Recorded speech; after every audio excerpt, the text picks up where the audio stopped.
Assalamualaikum warahmatullahi wabarakatuh.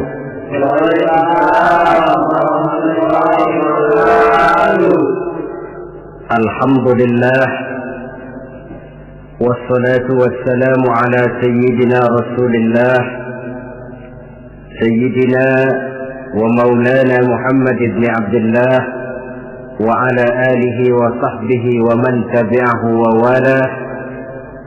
Subhanaka la ilma lana illa ma 'allamtana innaka antal alimul hakim. La haula wa la quwwata illa billahil aliyyil azim. Amma ba'd. Saudara-saudara hadirin kaum muslimin rahimakumullah. Di bulan ini sebagian saudara-saudara kita yang mendapat panggilan Allah untuk melaksanakan ibadah haji telah mulai mempersiapkan diri untuk melaksanakan ibadah yang istimewa ini. Apa keistimewaan daripada ibadah haji? Pertama, ada ibadah yang dititik beratkan kepada kekuatan badan, yang disebut ibadah badaniyah. Misalnya puasa atau sholat. Ada pula ibadah itu yang titik beratnya adalah hati, yang disebut ibadah qalbiyah. Umpamanya zikir khafi, zikir yang tersembunyi. Dan ada juga ibadah itu yang disebut ibadah maliyah, ibadah yang titik beratnya justru kepada harta, seperti zakat, infak atau sedekah. Adapun haji gabungan dari keseluruhannya, ibadah badaniyah, qalbiyah, maliyah. Badan ikut melaksanakan, hati turut juga, harta pun keluar. Bahkan kurang salah satu daripadanya, jelas tidak akan bisa terlaksana ibadah ini. Umpamanya badan sehat, hati pengen benar bikin uang, tidak punya, terpaksa bengong. Atau uang ada, badan sehat, tapi hati belum kepengen. Barangkali ke New York sampai, ke London, Paris, mondar-mandir, tapi ke Mekah nggak bisa sampai. Lantaran hati itu yang memang belum pengen. Jadi ibadah haji ini merupakan gabungan badaniyah, qalbiyah, maliyah. Yang kedua, ibadah-ibadah yang lain jikalau sudah sampai waktunya bisa dikerjakan di berbagai tempat. Ramadan kalau sudah masuk waktunya, mau puasa di Jakarta bisa, di Bandung boleh, di Bogor pun jadi. Zakat kalau sudah sampai haul dan nisabnya, mau dikeluarkan di rumah bisa, di kantor pun boleh. Tidak demikian dengan haji. Dia hanya bisa dikerjakan pada waktu tertentu dan di tempat yang tertentu juga. Kan belum pernah kita dengar orang pergi haji ke Cengkareng. Waktunya tertentu, tempatnya pun tertentu juga. Ini keistimewaan daripada ibadah haji. Oleh karena demikian istimewanya ibadah ini, Allah Subhanahu wa ta'ala mendorong melalui lisan baginda Rasulullah sallallahu alaihi wasallam, di mana Nabi bersabda, al-hajjul mabrur laisa lahu jazaa illa al-jannah. Bahwa haji yang mabrur tidak ada balasan lain dari Allah kecuali surga. Pada kesempatan ini saya ingin ikut menitipkan pesan dan kesan kepada saudara-saudara kita yang akan menunaikan ibadah haji. Apa yang sebaiknya dipersiapkan? Pertama, dan ini yang terpenting, niat. Dengan meninggalkan tanah air menuju Makkah, Madinah, kita bukan turis, bukan mau pergi piknik, Jangan ada niat lain selain niat ibadah karena Allah. Walaupun kita bertemu dengan tempat yang baru, pengalaman yang baru, teman yang baru, tapi niat pertama untuk ibadah karena Allah. Kenapa niat ini penting? Kadang-kadang maklumlah, begitu turun di Jeddah, masuk ke pasar, sudah virus yang dicari, permadani yang dibeli, padahal haji belum lagi mulai, sudah cincin diributin.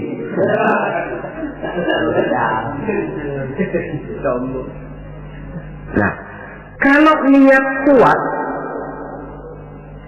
maka dalam pelaksanaan ibadah haji nanti, jangankan bertemu dengan yang enak, bertemu dengan yang tidak enak pun akan jadi enak. Sebab apa? Maaflah saudara, kalau mau dicari kenikmatan biologis dalam ibadah haji hampir tidak ada. Tapi kenapa orang mau? Uangnya minimal 4 juta keluar, rumah dia tinggalkan, anak yang masih kecil dia tinggalkan, karena famili handai solan keluarga ditinggalkan, melintasi samudra melalui berbagai negara, sampai dia di Makkah sana berdesakan dengan jutaan manusia, tidur tidak teratur, manusianya kadang-kadang kasar, iklimnya pun buah. Tapi saya belum pernah dengar ada pergi haji.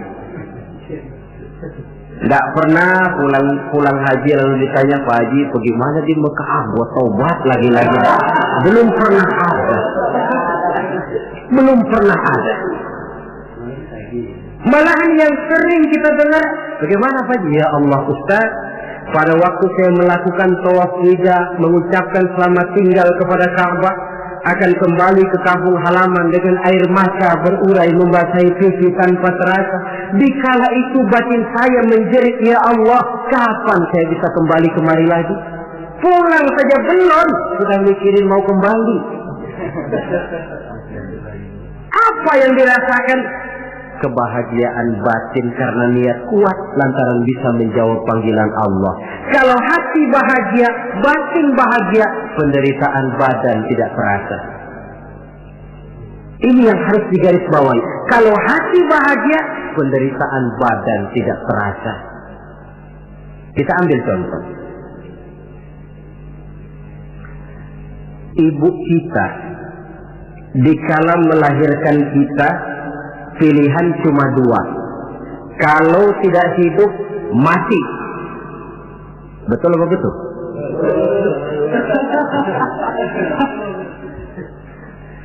Di tengah kesakitan, penderitaan dan kepedihan dia lahirkan anaknya dengan untayan air mata. Begitu anak lahir dengan selamat, di tengah kepedihan tiada tara, si ibu senyum. Alhamdulillah, anak saya lahir dengan selamat. Sakit, pedih, menderita, tapi kalah oleh kebahagiaan hati melihat anaknya lahir dengan selamat. Kan gak ada ibu begitu anaknya lahir lalu ditunjuk, gara-gara kamu sialan. Gak.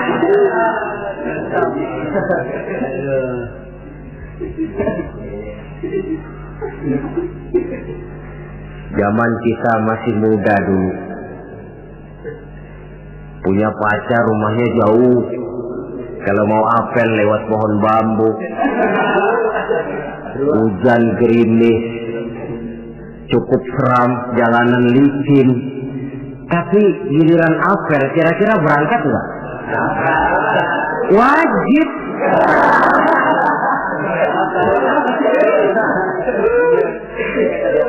Hilang rasanya itu jauh. Tidak seram lewat pohon bambu, gerimis malah menambah keindahan. Kenapa? Lantaran hati bahagia.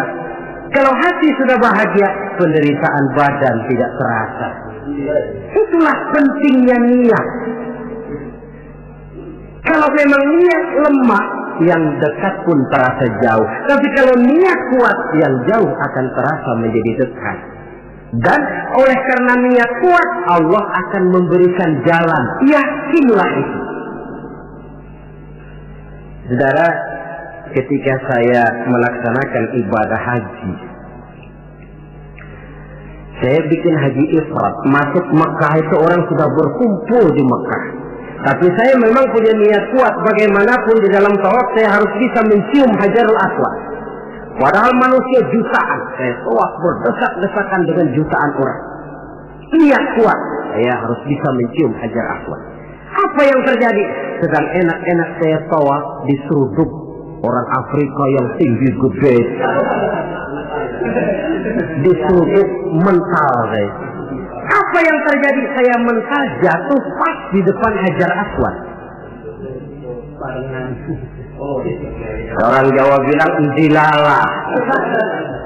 Njilala, kok ada jalannya? Diseruduknya sakit, tapi kok jatuhnya di situ? Oh, saya pikir Allah memberikan jalan karena niat yang kuat. Tidak cuma sekedar ibadah haji, ibadah apapun saja, ini fondasi utama, niat.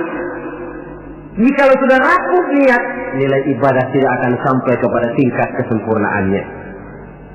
Apalagi untuk melaksanakan ibadah haji ini, jangan sampai ada niat, di Mekah nanti belanja jam tangan lebih murah, atau nanti kalau sudah pulang kepengen pakai peci putih dipanggil Pak Haji, lalu siapa yang lewat cium tangan sama saya. Niat ibadah karena Allah, jangan sampai ketumpangan niat-niat lain yang bisa memalingkan kita daripada niatan ibadah itu sendiri. Satu. Yang kedua, apabila bapak, saudara, ibu-ibu sudah sampailah di tanah haram nanti, puas-puaskan di sana melaksanakan ibadah. Mumpung sudah ada di sana. Sebab itu kalau orang sudah ada kemampuan, jangan lagi ditunda bikin haji ini. Nabi ancam betul itu. Man kana lahu sa'ah falam yahus falyamut in sya'a yahudiyan wa in kana nasraniyan. Apabila orang sudah memiliki kemampuan untuk berhaji tidak dia laksanakan, dia boleh pilih mau mati secara Nasrani atau Yahudi. Imam Syafi'i berkata boleh juga ditunda sampai tahun depan, tapi dengan catatan. Pertama, jangan putus niat. Selalu niat bahwa tahun depan dia mau pergi haji. Yang kedua, dan ini yang berat, dia tidak boleh mati pada tahun itu.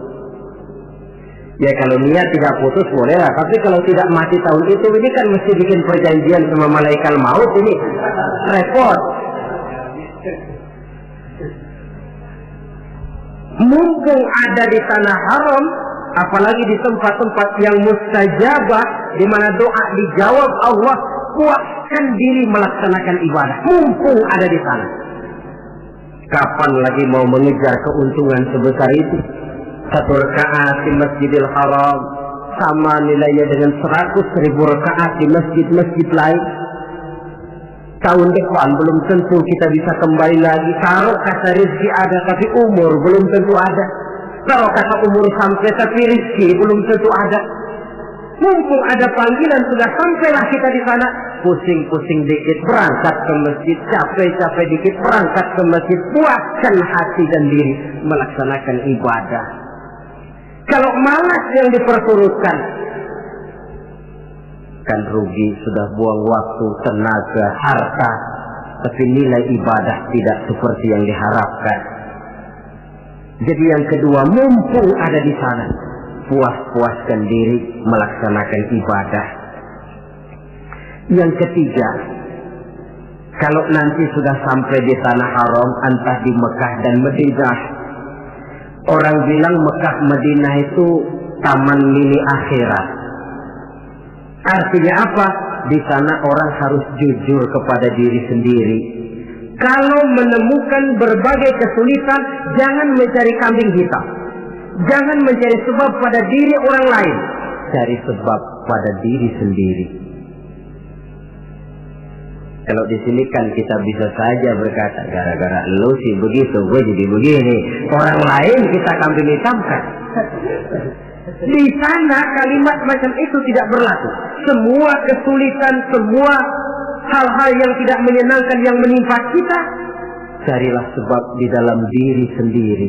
Itu obat yang paling mujarab. Sebab kita ke sana memang dengan pengakuan segala dosa. Seperti kata Abu Nuwas dalam syairnya, Ilahi abdukal asi ataka. Wahai Allah, hambamu yang penuh maksiat, berlumur noda dan dosa ini datang menghadapmu ya Allah, memohon ampunan dan taubat dari seluruh dosa. Kata perbuatan yang tidak terkontrol akan mendatangkan kesulitan dan obatnya tidak lain taubat. Saya punya seorang teman. Dia di sini nggak pernah kemana-mana. Begitu masuk Mekah jalan-jalan melulu. Temennya kasih tahu, jangan jalan-jalan melulu, nanti susah dicari kalau ada perlu. Nepuk dada. Anak Betawi nih nggak bakalan keder katanya. Sudah selesai dia jalan-jalan mau kembali ke rumahnya, putar-putar nggak pernah ketemu tempat dia tinggal. Sampai 2 hari. Akhirnya dia bertemu seorang syekh. Tuan syekh, bagaimana saya ini? Sudah 2 hari mau pulang nggak ketemu rumah. Nah, kamu memangnya kenapa? Dia pikir-pikir, saya juga sih, lidah ini nggak terjaga, pakai nepuk dada, nggak bakalan salah jalan lah, nggak bakalan keder lah. Nah, sana kau masuk Masjidil Haram, tawaf, sembahyang sunnah, sujud di depan Ka'bah, akui dosa dan kesalahan. Dia masuk tawaf, sholat sunnah, sujud di hadapan Allah, mengakui kesalahannya, keluar dari Masjidil Haram, kelihatan rumahnya. Itu yang saya maksud taman mini akhirat. Baik kata, baik perbuatan harus dijaga, dikontrol, jangan sampai masuk dalam apa yang dipesankan Allah. La rafasa wala fusuqa wala jidala fil hajj. Di dalam melaksanakan ibadah haji itu jangan sampai ada rafas. Rafas, kata-kata kotor, kata-kata yang bisa menimbulkan rangsangan. Fusuk, kata-kata yang keji, atau kata-kata yang sifatnya menyesali amalan. Umpamanya, coba gua nggak pergi haji 4 juta dibeliin bajai, tinggal nungguin setoran. Ini masuk fusuk juga. Wala jidal, pertengkaran. Maklumlah suhunya panas. Dalam kondisi panas temperatur mudah naik, orang peka, sedikit tersinggung mudah marah. Lantaran air, lantaran makan, lantaran tunggu menunggu, bisa menimbulkan kemarahan. Oleh karena itu, sekali lagi, pesan saya yang ketiga, orang di sana harus jujur kepada diri sendiri. Jangan mencari kambing hitam kalau menemukan kesalahan, tapi carilah sebab di dalam diri kita masing-masing. Yang keempat, kalau sudah berkumpul kita dengan jutaan umat Islam di Mekah, di Madinah, tidak usah usil dengan amalan orang lain. Sebenarnya tidak cuma di sana, di sini pun seharusnya kita begitu. Tapi akan lebih real kalau kita lihat di sana. Kenapa? Akan macam-macam tingkah orang yang sholat itu. Ada yang sholat selesai takbir, tangannya berlenggang-lenggang saja. Ada yang sholat, malah saya pernah lihat sholat sambil gendong anak. Ada pula saya saksikan di sebelah saya betul. Dia bawa sebotol air zam-zam, dia sholat. Botol zam-zam ditaruh di sampingnya. Waktu dia lagi rukuk, botolnya ketendang orang, menggelinding ke depan. Sambil rukuk dia samperin tuh botol. Dia ambil, dia taruh lagi di sampingnya, dia terusin sholatnya. Apa lalu kita harus mencak-mencak sampean sholat begitu? Tidak betul. Kembalikan saja kepada ajaran Allah. Lana a'maluna walakum a'malukum. Kami akan mengerjakan amalan yang kami yakini benarnya. Tuhan pun persilakan mengamalkan amalan yang Tuhan yakini benarnya. Tidak usah usil dengan amalan orang. Ini juga seharusnya kita wujudkan dalam kehidupan di sini. Coba apa? Maaf. Dalam proses perkembangan Islam di Indonesia, dia tidak pernah sunyi dari orang yang tidak senang melihat dia tumbuh dan berkembang dengan pesat. Orang yang tidak senang tentu berusaha bagaimana memporak-porandakan Islam ini. Menghantam Islam terang-terangan jelas tidak mungkin dan tidak berani. Kenapa? Bagaimanapun kondisinya umat Islam, bagaimanapun bodohnya umat Islam, ada satu hal yang positif. Apa itu? Fanatisme agama. Dia masih sanggup ngomong, Mas, gua emang kagak sembahyang, tapi agama gua lu acak-acak, gua bacok.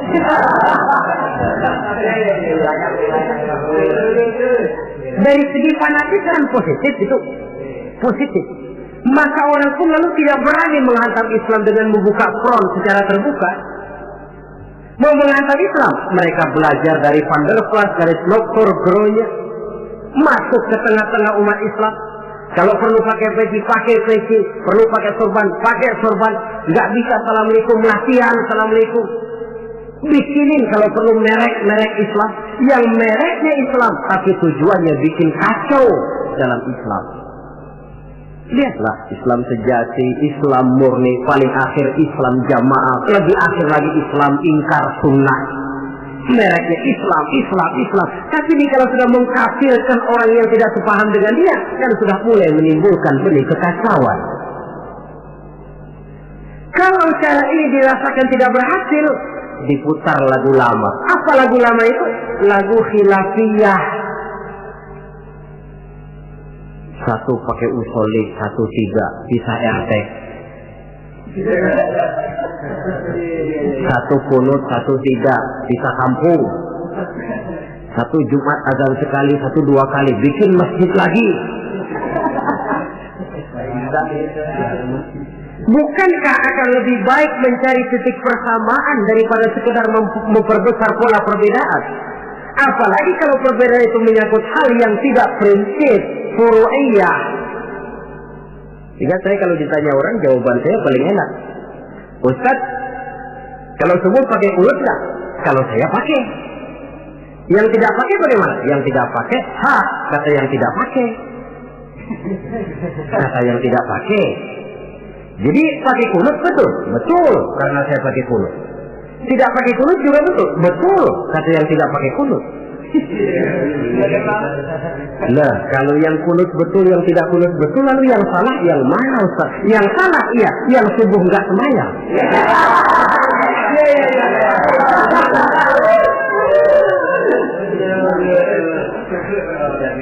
Daripada ribut kita mempertengkarkan kunut, kan lebih baik membicarakan bagaimana teman-teman kita yang belum subuh supaya sholat subuh. Proyek garapannya ada, sasarannya jelas.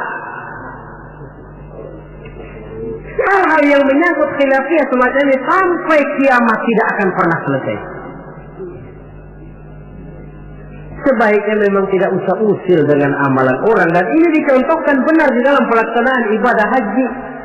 Kita lihatlah mereka yang sholat dengan tingkah macam-macam, dengan pola macam-macam.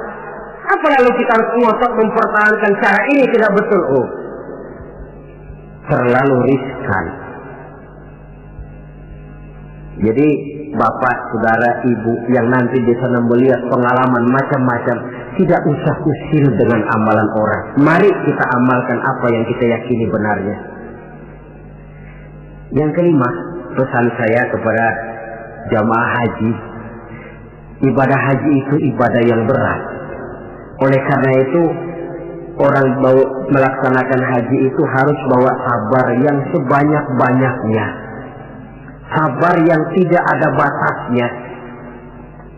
Banyak kasus terjadi karena kurangnya kesabaran. Kadang-kadang sepasang suami istri, dia mau tawaf, kata suaminya, Bu, saya mau bikin tawaf sunnah, kau tunggu saja di tiang sebelah sini, jangan kemana-mana. Istrinya setia nunggu di tiang itu. Padahal semua tiang di Masjidil Haram bentuknya hampir sama. Si suami pun tawaf berputar mengelilingi Ka'bah. Karena tawaf berputar, pada akhirnya selesai tawaf, istrinya ditaruh di tiang sebelah sini, dia cari di tiang sebelah sana. Mutar-mutar tidak ketemu. Setelah ketemu capek, muka sudah merah, keringat bercucuran, marah setengah mati si suami. Kau sudah saya bilang jangan jalan kemana-mana, masih jalan juga. Padahal istrinya mah nggak kemana-mana, dia yang keliru arah. kadang karena air, kadang karena makanan. Hal-hal yang sedikit menyebabkan kita peka, mudah sekali dengan watak marah. Dikala berpakaian ihram, sabar meninggalkan hal-hal yang menjadi pantangannya. Saya tidak bicarakan soal manasik, tata tertib pelaksanaan ibadah haji, karena manasik itu kalau diteorikan kelihatannya sulit, tapi kalau dipraktekkan nyatanya akan mudah. Saudara hadirin yang saya hormati, sabar itu kan tempatnya 3. Pertama, sabar dalam taat. Yang kedua, sabar di dalam meninggalkan maksiat. Yang ketiga, sabar pada waktu menghadapi musibah. Sabar dalam taat apa? Misalnya puasa. Biar lapar melilit perut, biar haus mencekik kerongkongan, kalau maghrib belum berbunyi jangan sentuh makanan. Sabar dalam taat. Begitu juga kita ketika terbungkus pakaian ihram, tidak boleh bercukur, tidak boleh menggunting kuku, tidak boleh membunuh binatang. Sabar di dalam taat. Yang kedua, sabar dalam meninggalkan maksiat. Umpamanya, kita tadinya penggemar minuman keras, taubat, meninggalkan minuman keras. Itu pun perlu kesabaran. Sebab apa? Orang macam-macam. Dia tahu kita bekas peminum, diledeklah kita. Yuk minum yuk. Alah, sekarang aja. Kemarin kan lo yang sukongin. Yang kemarin memerlukan kesabaran. Yang ketiga, sabar pada waktu menghadapi musibah, kesulitan. Apa konsepsi sabar yang hakiki dalam Islam? Sabar yang dijelaskan dalam Al-Quran ialah allazina idza asabathum musibah qalu inna lillahi wa inna ilaihi raji'un. Orang yang sabar ialah orang yang apabila terkena suatu musibah kembali kepada prinsip dasar inna lillahi wa inna ilaihi raji'un. Kami berasal dari Allah dan kami akan kembali kepada Allah. Bukan cuma pengucapannya tapi penghayatannya. Kalau suatu saat kita terkena musibah, kembali kepada konsepsi dasar inna lillahi wa inna ilaihi raji'un. Kami berasal dari Allah dan kami akan kembali kepada Allah. Bukan cuma sekedar ucapannya, tapi penghayatan kepada kalimat itu. Misalnya apa? Kalau suatu saat kita kehilangan harta, kembali kepada inna lillah. Dulu pun ketika saya hadir ke alam ini saya tidak bawa harta. Kalau sekarang hilang, inna lillah wa inna ilaihi raji'un. Kalau suatu saat kita harus melepaskan pangkat dan jabatan yang kita cintai, kembali kepada konsep inna lillah. Dulu pun ketika lahir ke alam ini tidak ada pangkat dan jabatan yang saya bawa. Kita kadang-kadang dapat musibah, ditinggal mati, sedih, innalillahinya tidak mau berhenti dari mulutnya, tapi nangisnya pun juga tidak mau berhenti juga. Penghayatan kepada kalimat itu yang berkurang. Jadi jikalau sadarlah kita, kisah dari Allah kembali kepada Allah. Dalam kata kita ini termasuk pangkat, jabatan, harta, semua yang kita miliki. Dari Allah berasal kepada Allah juga dia kembali. Artinya sudah punya satu fondasi menghadapi musibah. Sebab beratnya suatu pukulan akan terasa agak ringan kalau kita sudah siap, ketimbang kita tidak siap walaupun bobot pukulannya sama. Karena itu melaksanakan ibadah haji harus dilantar belakangi dengan kesabaran yang hampir tidak ada batasnya. Inilah pesan saya. Kemudian kesan-kesan yang kita dapatkan dari pelaksanaan ibadah haji, saudara. Pertama, dengan melaksanakan ibadah haji itu kita akan melihat langsung sumber tempat timbulnya agama. Melihat tempat di mana Rasulullah dilahirkan. Melihat tempat di mana wahyu pertama kali diturunkan. Melihat tempat medan terjadinya perang Badar, perang Uhud. Dari menyaksikan langsung tempat timbulnya agama, timbul at-tamalluk ad-diniyah, rasa memiliki agama, sense of belonging. rasa kecintaan kepada agama dengan mengadakan analogi dan perbandingan. Ya Allah, para sahabat dulu karena iman yang dijaga, karena agama yang dibela, mereka hijrah dari Makkah ke Madinah 450 kilo lebih, menempuh perjalanan gurun pasir yang gersang dan tandus. Zaman itu kendaraan paling deek onta.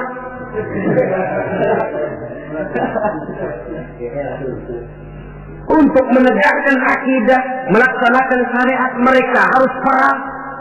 Kita ini melaksanakan agama ibarat nasi mah tinggal nyuap.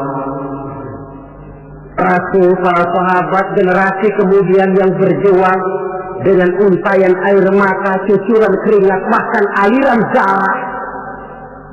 Apakah nasi yang tinggal nyuap ini masih harus tumpah ke tanah? Alangkah sayangnya melihat langsung sumber tempat timbulnya agama. Ada rasa kebanggaan, ada rasa tanggung jawab.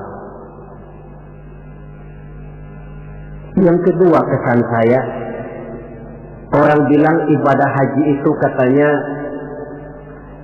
Kongres Umat Islam Internasional. Kita sudah melihat Islam dalam skala yang makro, dalam bentuk nuansa pandangan yang luas. Apa artinya ini? Artinya seorang muslim itu tidak boleh bermental seperti katak di kolong tempurung, merasa diri paling besar karena tidak pernah kemana-mana. Tapi dilihat Islam dalam kancah internasional, sejak dari warna kulit sampai kepada bahasa, sampai kepada bentuk manusia, macam-macam berkumpul. Tapi apa? Dibungkus dengan pakaian yang sama, membaca bacaan yang sama, melaksanakan ibadah yang sama, menyembah Allah Tuhan yang sama, membaca bacaan yang sama. Dari sekian persamaan timbul ikatan spiritual bahwa muslim bersaudara, bahwa Islam ini luas. Bukankah sering terjadi kadang-kadang orang melihat Islam seperti orang buta melihat gajah? Frame of reference, kacamata pandangan yang dia gunakan sipit. Ada 3 orang buta dilepas ke kebun binatang, disuruh kenal gajah. Saya yakin laporannya pasti lain-lain. Kata orang buta pertama, lapor, gajah tipis lebar kayak kipas. Kenapa? Karena yang dia pegang cuma kupingnya. Orang buta kedua tentu ngotot, salah. Yang betul saya, gajah gede tinggi kayak pohon kelapa. Sebab yang dia pegang kakinya. Orang buta ketiga ngotot, dua-duanya salah Pak. Yang paling betul mah saya. Kalau gajah mah Pak, kecil panjang kayak ular. Sebab yang dia pegang ekornya. Salahkah mereka? Tidak salah, cuma datanya kurang lengkap. Bahwa gajah macam kipas betul telinganya, bahwa gajah macam ular betul ekornya, tapi gajah secara total adalah gajah yang bukan kipas, bukan ular, bukan pula pohon kelapa. Ini yang fisik dan tidak mendidik, kadang-kadang baru kenal kuping gajah, kemana-mana sudah pidato. Saudara-saudara, gajah tipis lebar kayak kipas. Diundang lagi ke tempat sebelah sana, begitu lagi pidatonya. Buat orang yang sudah kenal gajah dia diketawain, belum buat orang yang belum kenal gajah dia malah menyesatkan. Dua-duanya sama tidak mendidiknya. Nuansa pandangan yang luas. Yang ketiga, kesadaran hidup. Dari mana ini dimulai? Dari pertanyaan dikala kita merenung di padang Arafat yang terhampar luas membentang, sejauh mata memandang cuma tenda-tenda putih 2 yang nampak. Dari mana kita datang? Di mana kita sekarang?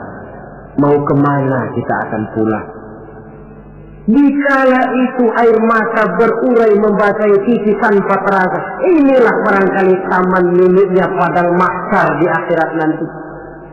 di mana kita melepaskan semua status sosial. Dikala itu jenderal tidak akan dipanggil jenderalnya, dikala itu yang intelek dan yang awam tidak tahu lagi kita, dikala yang kaya dan yang miskin sudah sulit dibedakan. Bukankah itu pantulan daripada kehidupan yang pasti akan kita temui? Lalu dunia ini apa?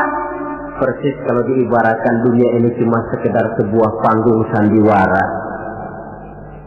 Sang sutradara Allah Subhanahu wa ta'ala, penonton malaikat, panggung sandiwaranya dunia ini, pemainnya seluruh manusia, skenarionya Quran dan Sunnah.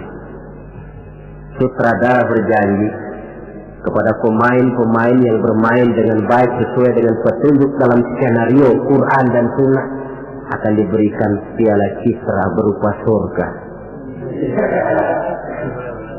Tapi mereka yang menyimpang dari teks skenario sampai panggung sandiwara kacau, mereka pun akan mendapat imbalan yang sesuai. Saya Ustaz, ini peran saya dalam panggung sandiwara dunia ini. Saudara pegawai, saudara pedagang, saudara seniman, peran yang sedang kita pegang.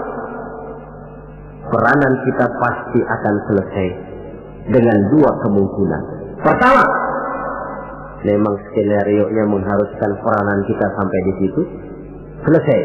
Itu apa itu? Ajal.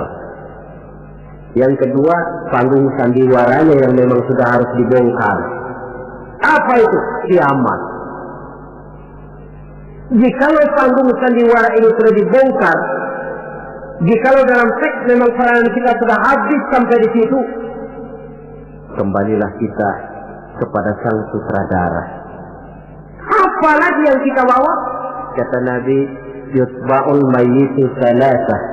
Orang jikalau dia mati, selesai peranannya, yang mengantar ke kuburnya tiga. Ahluhu wa maluhu wa amaluhu. Hartanya, keluarganya, amalnya.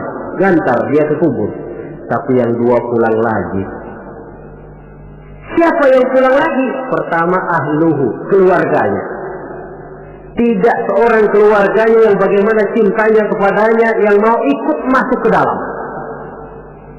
Istrinya yang katanya sayang betul sama dia, yang waktu muda dulu pernah berjanji buat hidup semati di bawah pohon pete dengan senandung irama. Dikala muda dia berkata, "Bang, apalah artinya hidup ini tanpa engkau di sisiku, Bang? Hampa rasanya hidup ini." Tapi ketika suami masuk ke liang lahat, dia akan berkata, "Sampai sini saja Mas, saya ngantar emas. Saya rela Mas berangkat duluan." Temannya yang katanya sayang betul sama dia, waktu kuburnya diuruk paling keras injekin tanahnya.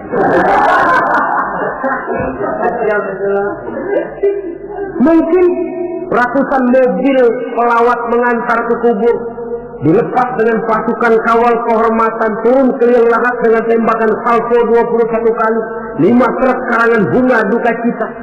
Bila selesailah upacara pemakaman, selesailah yang selesai, tinggallah yang tinggal. Pasukan kawal kehormatan akan kembali ke asrama. Untayan bunga duka cita yang 5 truk akan jadi onggokan sampah. Tembakan salvo yang 21 kali tidak akan sempat membuat Munkar Nakir jadi mundur. Pada dikira kalau sudah ada salvo lalu Munkar Nakir pikir, gua kagak jadi tanya dah.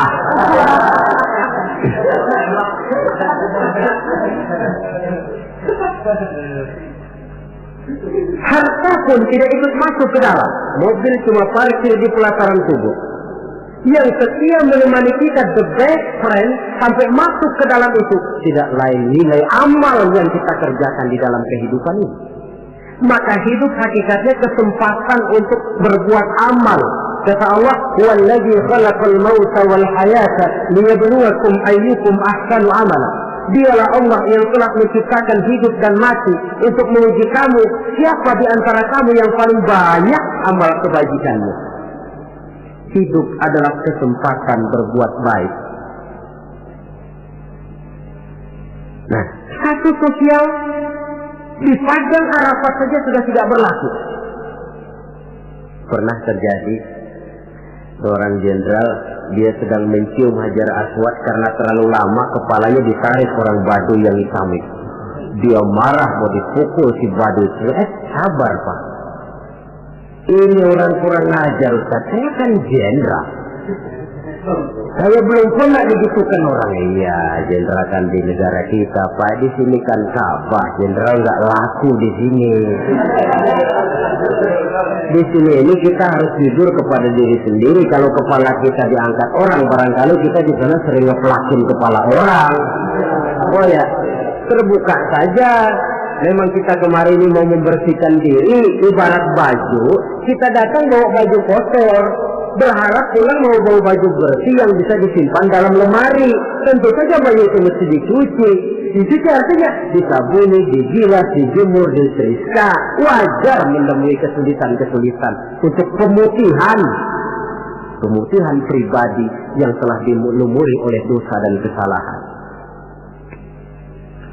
Saudara hadirin, luasnya nuansa pandangan menyebabkan kita tidak berpikir secara fisik, tapi mampu melihat persoalan dari sudutnya yang luas.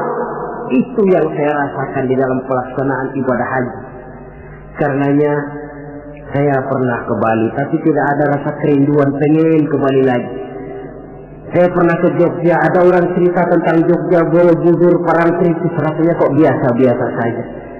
Saya pernah ke Mekah, tapi tiap kali orang cerita Ka'bah, tiap kali orang cerita Sa'i, tiap kali orang cerita wukuf, terbayang kembali semua itu, kerinduan untuk kembali lalu menggebu-gebu. Suatu kenikmatan yang tidak bisa dilukiskan dengan kata-kata. Hanya mereka yang sudah melaksanakan yang tahu semua itu. Paling akhir, tentu sekedar kesan kita harapkan Bapak, Saudara, Ibu yang akan melaksanakan haji ini tidak hanya sekedar bisa pergi, tapi kembalilah ke tengah keluarga dengan selamat, dan yang paling penting membawa haji yang mabrur. Apa yang haji mabrur itu? Ukuran hakikat haji mabrur itu wallahu a'lam, Allah saja yang maha tahu. Tapi kita bisa lihat zahirnya. Bagaimana zahirnya? Apa kalau haji mabrur itu kemana-mana tidak pernah lepas peci putih? Mungkin. Apa harus selalu pakai gamis? Mungkin. Tapi itu sekedar kulit. Kulit sih bisa dibikin-bikin. Kulit penting, isi penting. Saudara dapat duren di jalanan, isi doang, kulitnya nggak ada. Kira-kira mau makan nggak? Jadi kulit penting, isi penting. Lebih penting daripada kulit adalah isi. Artinya apa? Jiwa haji. Bukan cuma sekedar pakaian haji, tapi berjiwa haji yang ditempa oleh pengalaman di Mekah, Madinah, dan di tempat-tempat bersejarah lainnya. Membekas dan membayang dalam gerak hidup kita. Kalau setelah pulang haji lebih positif daripada sebelum dia berangkat, itu tanda di antara tanda-tanda haji yang mabrur. Sebelum berangkat haji, sholatnya masih agak belang-belang. Setelah pulang haji, full, tidak ada belangnya lagi. Sebelum berangkat haji, kulitnya 17 setan. Setelah pulang haji, berubah menjadi orang yang dermawan. Itu tanda mabrur. Sebab apa? Di masyarakat haji ini barometer. Orang sering bilang, kenapa lo maghrib kok nggak ke masjid? Itu aja yang Pak Haji masih di perapatan. Pak Haji katanya. Padahal kan tidak mesti begitu. Tapi masyarakat kadang menilai itu sebagai figur. Ini yang harus kita hati-hati. Makanya tidak heran dalam komposisi rukun Islam, ibadah haji diletakkan yang kelima. Kenapa? Sabda Nabi, buniyal Islamu ala khamsin. Kalau Islam ibarat rumah, maka rumah ini didirikan di atas 5 unsur. Kita bandingkan Islam dengan rumah. Orang kalau mau bangun rumah sebelum pasang tiang, kusen, jendela, kan yang paling dulu dia bikin fondasi. Dalam bangunan Islam fondasinya apa? Asyhadu an la ilaha illallah wa asyhadu anna Muhammadar Rasulullah. Kenapa saya katakan fondasi? Saya bersaksi tidak ada Tuhan melainkan Allah. Artinya apa? Artinya saya tidak akan menyembah kecuali hanya kepada Allah. Saya tidak akan minta tolong kecuali hanya kepada Allah. Saya tidak akan menggantungkan hidup kecuali hanya kepada Allah. Saya tidak akan minta rezeki kecuali hanya kepada Allah. Saya tidak akan pernah takut kecuali hanya kepada Allah. Fondasi. Kalau fondasi keropos, bangunan tidak akan tahan lama. Benar, Tuhan kamu Allah. Betul. 1 juta ya, tidak Tuhan. Ya, 2 juta, 2 juta, 10 juta enggak. Sekali Allah Tuhan saya, sampai titik darah saya yang paling terhabiskan, Allah Tuhan saya. Ini fondasi yang mantap. Tapi kalau masih bisa digoncang, masih fondasi rapuh, Tuhan kamu Allah. Iya. Tunggal, lam yalid, lam yulad. Ya, atur aja dah. Gimana kalau kita atur? Gimana ya? Pikir-pikir dulu. Masih pikir-pikir dulu pun merupakan ciri akan rapuhnya fondasi. Nah, kalau fondasi sudah siap, baru mulai naik pasang tiang. Dalam bangunan Islam yang jadi tiang apa? As-salat, imaduddin. Salat, tiang agama. Tiang pokok 5. Zuhur, asar, maghrib, isya, subuh. Tapi supaya bangunan ini kuat, ada tiang-tiang tambahan. Tahajud, hajat, istikharah, duha. Tiang-tiang tambahan supaya rumah kuat. Tapi jangan lupa, tiang diri di atas fondasi. Kalau fondasi miring, tiang ikut miring. Hanya orang sembahyang kan macam-macam. Ada yang harian, ada yang mingguan, ada yang tahunan. Yang harian itu ada yang mulus, ada yang belang-belang. Kalau yang belang, zuhur kena, asar out. Asar ketangkap, maghrib hilang. Maghrib kepegang, isya terbang. Ada yang mingguan, Jumat aja modal. Ngancam bener kalau sama Jumat. Ada yang tahunan, Idul Fitri sama Idul Adha. Yang tahunan itu lumayan daripada yang polos. Saudara-saudara, fondasi sudah, tiang sudah. Lalu rumah supaya ada batasnya kan perlu pagar, dinding. Yang menjadi dinding kata Nabi, asyamu junnatun. Puasa adalah dinding, benteng. Kenapa? Esensi puasa kemampuan mengendalikan nafsu. Kalau orang hidup sudah sanggup dan mampu mengendalikan nafsu, ada benteng, pagar, nggak ngacak-ngacak kebun orang. Tahu batas mana yang dia berhak dan tahu batas mana yang dia tidak punya hak. Kemampuan mengendalikan nafsu. Nah, sudah, fondasi sudah, tiang sudah, pagar sudah, rumah supaya bersihkan harus ada jendela, pintu, lubang angin, kamar mandi yang fungsinya membersihkan. Dalam agama yang fungsinya membersihkan zakat. Kalau dia zakat mal, dia bersihkan harta kita. Dia zakat fitrah, bersihkan jiwa kita. Zakat tijarah, bersihkan tanam-tanaman kita. Makanya kalau orang muslim nggak mau bayar zakat, sama juga rumah nggak pakai pintu, nggak pakai jendela, nggak pakai lubang angin, nggak ada kamar mandi, panas, ilqab, kata orang kampungnya. Anak yang kecil tuh, adik-adik kita, kalau nggak dibayarin zakat fitrahnya, panas tuh anak, sangar.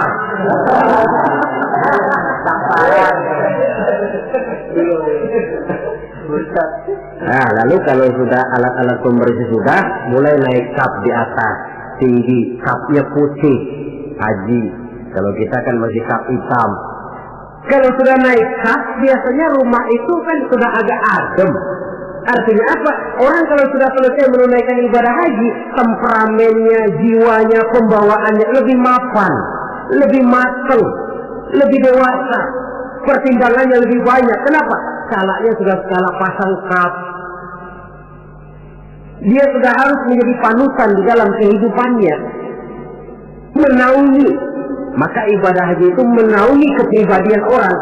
Di satu pihak kita ngukur-ngukur juga. Kalau kemarin saya masuk gedung bioskop terang-terangan, barangkali tidak begitu malu. Sekarang kan sudah haji, cukup sewa video aja dah, setelah di rumah umpamanya.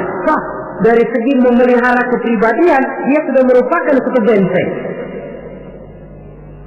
Apalagi untuk hal-hal yang merupakan aib, hal-hal yang akan menghancurkan martabat dan ketinggian orang itu sendiri. Ibadah haji lebih menaungi kepribadian seseorang. Oleh karena itu, sangat dianjurkan mereka yang sudah memiliki kemampuan untuk sampai ke sana, janganlah ditunda sampai tahun berikutnya. Orang berkata, Ustaz, saya belum bisa baca apa-apa, bagaimana? Berangkat. Soal di sana nanti membaca atau ada mutawif. Tawaf kita bisa membaca bukunya, paling kurang ada pembimbingnya. Daripada nunggu hafal semua, saya kira Ustaz juga jarang yang hafal bacaan-bacaan itu. Iya, kalau masih hidup, tapi kalau sudah keburu mati itu belum sempat hafal. Contoh saja, tiap putaran tawaf memang bacaannya lain. Putaran pertama baca ini, putaran kedua baca ini. Kalau harus hafal semua kan sulit. Tapi Islam prinsipnya la yukallifullahu nafsan illa wus'aha. Allah tidak pernah memberikan beban kepada seseorang kecuali sesuai dengan batas kemampuannya. Kalau baca sama sekali tidak bisa, baca saja doa sapu jagat. Tiap putaran, Rabbana atina fid dunya hasanah wa fil akhirati hasanah wa qina azabannar. Putaran kedua, Rabbana atina fid dunya hasanah. Boleh dan sah. Watak hukum Islam ini kan elastis. Tidak kalau sudah begitu ya mesti begitu. Kaku tidak. Yang sering kaku kita umat Islam ini. Allah memerintahkan sesuatu. Kalau kemampuan melaksanakan perintah berkurang, stres perintah menurun. Sholat wajib berdiri kalau mampu. Tidak mampu berdiri, duduk sholat sembahyangnya. Kalau sembahyang duduk tidak bisa, berbaring. Kalau berbaring pun tidak sanggup, sembahyang dengan isyarat. Kalau sembahyang dengan isyarat masih tidak bisa, sembahyang dalam hati. Kalau sembahyang dalam hati tidak sudah sanggup, disembahyangin. Kalau dengan hati sudah tidak bisa kan sudah innalillahi namanya. Kalau kemampuan melaksanakan perintah berkurang, stres perintah juga menurun. Watak elastisitasnya hukum Islam. Tidak kaku, tidak kalau sudah begitu ya harus begitu, tidak. Suatu hari seorang datang melapor, halaktu ya Rasulullah, ya Rasul, celaka saya. Ma ahlakaka, apa yang bikin kamu celaka? Waqa'tu ala imra'ati fi Ramadan. Saya lagi puasa Ramadan, saya enggak tahan ya Rasul. Lalu saya nyelonong sama istri saya siang-siang. Nyelonong bagaimana? Ya nyelonong. Rupanya pengantin baru, tapi jujur, salah ngaku. Ya sudah, kalau memang begitu bayar dendanya. Apa ya Rasul? Bebaskan budak. Waduh, saya tidak punya budak ya Rasul. Betul. Kau puasa 2 bulan berturut-turut, tidak boleh diselang-seling. Enggak kuat ya Rasul. Enggak kuat. Betul. Yang sebulan aja nyelonong, apalagi yang 2 bulan, 2 kali nyelonong. Saya enggak kuat ya Rasul. Tidak kuat. Beri makan 60 fakir miskin, 1 orang 1 mut. Ya Rasul. Apalagi jangan memberi makan 60 fakir miskin. Istri saya di rumah sehari masak, 3 hari libur. Saya orang susah ya Rasul.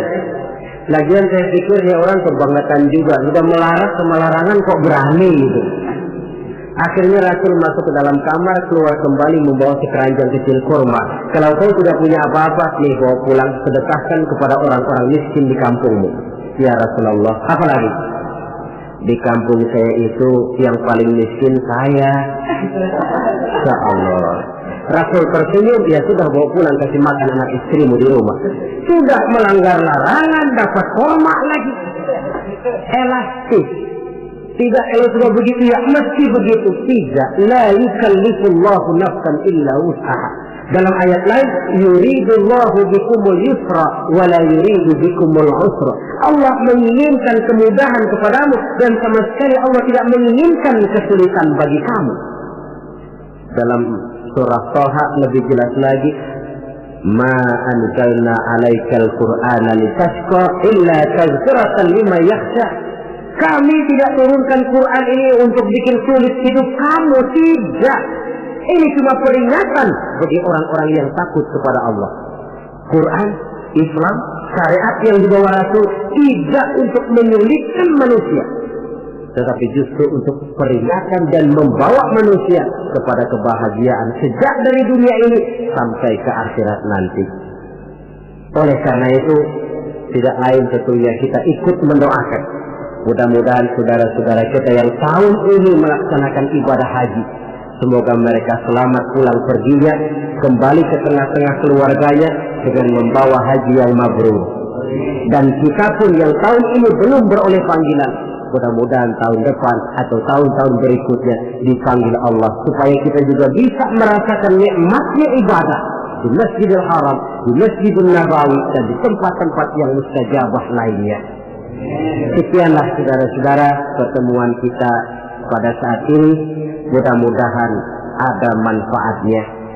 Terima kasih banyak atas segala perhatian. Mohon maaf atas segala kekurangan. Maklumlah ibarat kata pepatah, wa qad yurja li jarhi sayfi bur'un wa la bur'u lima jarahal lisan. Kalau pedang lukai tubuh, masihkan ada harapan sembuh. Kalau lidah lukai hati, kemana obat hendak dicari. Untuk itu saya mohon maaf. Usikum wa nafsi bitaqwallah. Aqulu qawli hadza wa astaghfirullahal azim li wa lakum. Wassalamu alaikum warahmatullahi wabarakatuh.